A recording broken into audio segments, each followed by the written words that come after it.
When the first sorcerer lifted his voice in a chant to weave a spell, he discovered the potent magic of music.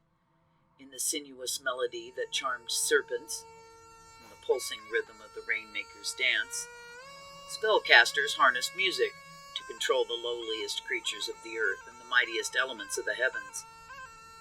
Humans could also be enchanted into sleep, love, battle, and even death by secret harmonies played on certain instruments. So entwined were the magical and musical arts that scholars who needed words to describe the dreaded work of sorcery found them in the language of music. The words enchantment and incantation come from the Latin cantare, to sing, while the word charm is derived from the Latin for song, carmen. The ancients knew that mystical harmonies were not of earthly origin. By the reckoning of some philosophers, such as the Greek Pythagoras, a divine music had reverberated through the universe since the beginning of time. He called it the music of the spheres, since the sound came from the heavenly bodies as they whirled through the cosmos. The 7 visible planets corresponded to the 7 notes in the musical scale, and with these 7 notes the heavens sang. Mortals were deaf to the celestial music only because they had never known its absence. Should it cease, mankind would realize what perfection had been lost. Among the mortals were many musicians, such as Pan, who cut the first pipes from a bundle of reeds, and Apollo played the first lyre. When the gods feasted, Apollo played for them, while the 9 muses supplied an antiphonal chorus. Divine patrons of all the arts, the muses sang with such enchantment that even the great Zeus looked upon them with favor. Among humankind, those who could count the gods among their ancestors were often blessed with the divine gift of music. One such hero was the Finnish patriarch Vainamoinen, who had been begotten by a goddess of the wind, the waves. Wise and white-haired from birth, he was the natural leader of the younger men. Once he set sail with a company of men and women across the wide, icy waters of a lake called Huha. Their craft was heavily laden with food and weapons, tents and horses, so Vainamoinen steered carefully. Yet the boat suddenly pitched, shuddered, and stopped dead in the water, flinging everyone onto the deck. As they got to their feet, a boisterous youth named Lemminkainen lifted up the rudder from the stern. His friend, Ilmarinen, pulled a spar from the rigging. Beneath the water, with their makeshift poles, they felt something under the boat, something harder than a sandbar, yet more yielding than a rock. Peering into the waves, Lemminkainen saw a shadowy gray shape beneath them. It was larger than the boat itself, and with sluggish twists and turns, it was moving. Lemminkainen staggered back from the side of the vessel. They were caught not on rocks or tree branches, he cried, but on the shoulders of an enormous pike. Calmly, old Vaninum told him to cut the fish in half with his sword. Eager to show his prowess, the youth thrust his blade into the water, but its weight was great, and he fell in after it. Laughing, Ilmarinen reached down and caught his friend by the hair, dragged him up into the boat, and hefted his own sword and plunged it into the pike's back. With a ripple of its powerful muscles, the mighty fish broke the blade. Vainamoinen rose then and shouldered past the youths. Striplings must make way for a man with the wisdom to kill this great creature, he said. He thrust his blade so deep into the fish's flesh that it stayed fast, and then with a strength which amazed the younger men, he hoisted the pike up from the depths. As its massive, thrashing body broke the surface, its own weight on the sword cut the fish in two. Its silver-scaled tail sank, while the rest of the body fell into the boat.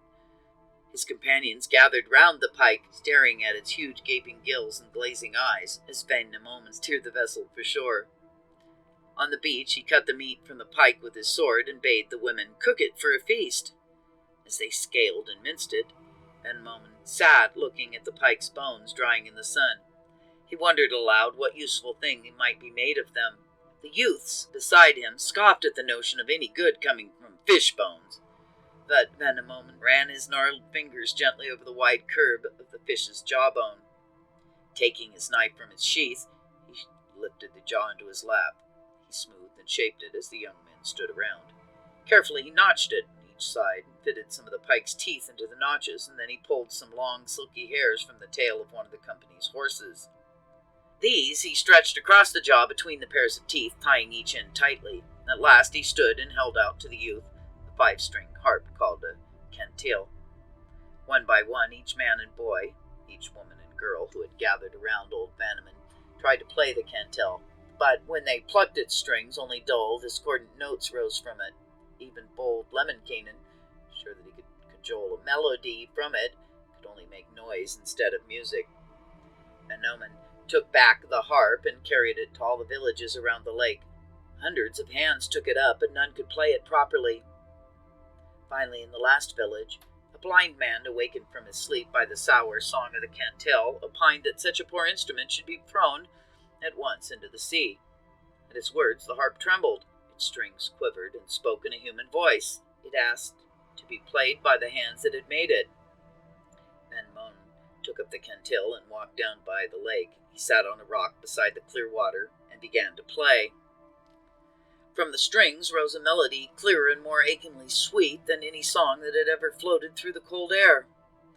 In the pine trees high above, the small birds of the forest fell silent and listened, cocked heads. Soon the squirrels crept out on the branches beside them.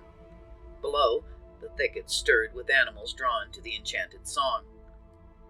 Lynx and ermines, bears, wolves, and reindeer followed the music to the water's edge. The surface of the lake seemed to boil with the bubbling and splashing of thousands of fish that struggled to hear the old man playing. His music summoned the eagles from the mountains and swans from the marshes. Where the music touched human ears, men and women left their work and children abandoned their games. Everyone gathered amid the birds and animals. As the song reached crescendo, even the gods of the forest, water, and sky appeared among the mortals to listen. All who heard the melody wept at its beauty, but the one whose eyes filled fastest was Van Monen himself. As he played, his tears rolled slowly down onto the rocks and into the water. Sensing it was no common brine who was weeping, Van Monen called out to the company and asked for someone to retrieve his tears from the water's depths. The beasts were silent. Humans whispered to each other that no one could bring them back. Again the old man called for his tears, and this time to a raven circling above him. Plummeting into the lake, the bird disappeared into the water. It was not a swimmer, though, and soon sputtered up to the surface. Then a blue duck swooped down from the sky. It dived gracefully into the waves and knifed through the icy water, drawn toward a silvery gleam amid the black ooze of the lake bed. On the beach, the crowd watched the waves in silence. Suddenly, the blue duck broke the surface and bobbed to the shore. Waddling up to Van Monen, dropped a clutch of perfect white pearls at his feet. Like the tears they'd been, the pearls shimmered in the sun with the last of the magic of the Kantele's song. The Kantele accompanied Van Monen on his adventures until one fateful day when he was traversing a lake, a great storm swept the instrument into the dark waters. He was heartbroken, but his vocation for music endured. In time, he fashioned another Kantele from a birch, and with it entranced the beasts, the trees, the sun, and the moon themselves. Long after Van Monen's death, people remembered his haunting melodies as vividly as his heroic exploits.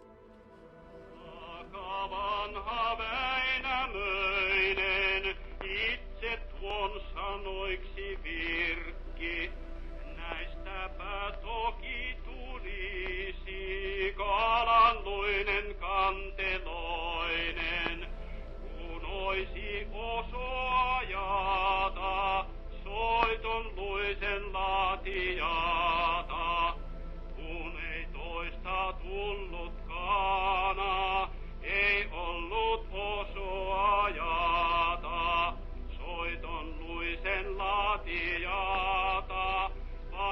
Vanha Väinämöinen itse loi he laatijaksi, tekijä